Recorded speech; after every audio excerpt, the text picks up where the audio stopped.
ভোলার মুখী জপে আবিরা করে জপে জপে মালা কৈলাস পর্বতেতে মনের আনন্দেতে বসিয়া আছেন ভোলা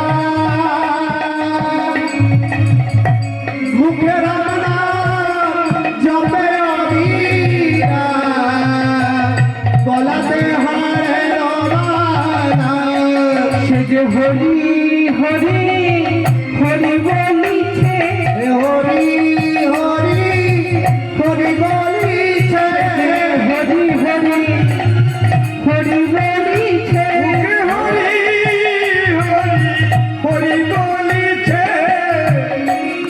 আস্তে আজ কৈলাস পর্বতে মনের আনন্দে আমার দিবাদিদেব মহাদেব ত্রিশূলটা মাটিতে গেঁথে ধ্যানে বসে আছেন। আর নন্দী ভৃঙ্গে ছুটে এসে বলছেন ওগো পিতা গো